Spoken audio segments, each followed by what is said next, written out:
আসসালামু আলাইকুম। হিন্দু ভাই ও বোনেদেরকে জানাই নমস্কার, অন্যান্য ধর্মের জাতি ভাই ও বোনেদেরকে জানাই আদাব। আমি তান্ত্রিক বড়ুয়া আজকে প্রেমিককে অর্থাৎ প্রেমিককে রাজি করানো কবচ, প্রেমিকাকে রাজি করানো কবচ, যে কবচটি আজকে আপনারা আমার স্ক্রিনে দেখতে পাচ্ছেন, যেটা খুব শক্তিশালী পাওয়ারফুল একটা নকশা, যার মাধ্যমে যে কোনো প্রেমিককে রাজি করতে পারবেন এই নকশাটির মাধ্যমে। নকশাটি খুব পরীক্ষিত, শক্তিশালী, পাওয়ারফুল। যেমন আপনি একটা মেয়েকে ভালোবাসেন, মেয়েটাকে বিবাহ করার জন্য রাজি করাতে পারতেছেন না, মেয়েটা খুব সুন্দরী বা মেয়েটি খুব রূপসী। এখন এই মেয়েটিকে কিভাবে আপনি রাজি করবেন, কিভাবে আপনার প্রেমে অস্থির করবেন। আপনার প্রেমে অস্থির করার জন্য অনেক চেষ্টা চালিয়ে যাচ্ছেন, কিন্তু কোনো রকমের কাজ হইতাছে না। খুবই হতাশা বা টেনশনে পড়ে গেছেন বা চিন্তার মধ্যে পড়ে গেছেন।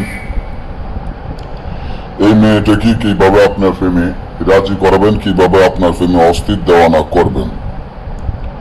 তো মেয়েটিকে আপনার প্রেমে রাজি করার জন্য বা আপনার প্রেমে অস্থির দেওয়ানা করার জন্য এই নকশাটি খুবই যথেষ্ট পাওয়ারফুল।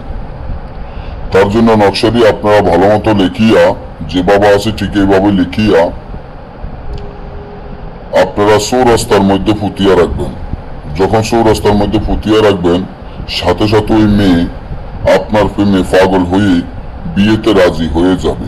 আর যদি আপনারা এই ধরনের কাজগুলো আমাদের থেকে করাতে চান, আমাদের স্ক্রিনে দেওয়া নম্বরে যোগাযোগ করে যে কোনো ধরনের কাজ করে নিতে পারবেন, এবং যে কোনো কাজের জন্য আমাদের স্ক্রিনে দেওয়া নম্বরে যোগাযোগ করবেন। সবাই ভালো থাকবেন, সুস্থ থাকবেন, আমাদের জন্য দোয়া করবেন। কেউ যদি আমাদের কাছ থেকে অরিজিনাল পুরাতন আদি আসল একদম পুরাতন কিতাব নিতে চান, তাহলে আমাদের স্ক্রিনে দেওয়া নম্বরে যোগাযোগ করে যে কোনো ধরনের পুরাতন কিতাব নিতে পারেন।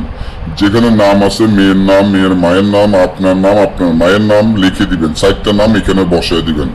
নয়তো কাজ হবে না, তার জন্য আমাদেরকে দায়ী করবেন না। তবে কাজের কিছু অনুমতি নিয়ে কাজ করতে হবে, এবং আমাদের অনুমতি ছাড়া যদি কাজ করেন হয়তো কাজ নাও হতে পারে। যে কোনো ধরনের কাজ করার আগে আমাদের অনুমতি নিয়ে কাজ করবেন। ভালো থাকবেন, সুস্থ থাকবেন, সবাইকে ধন্যবাদ।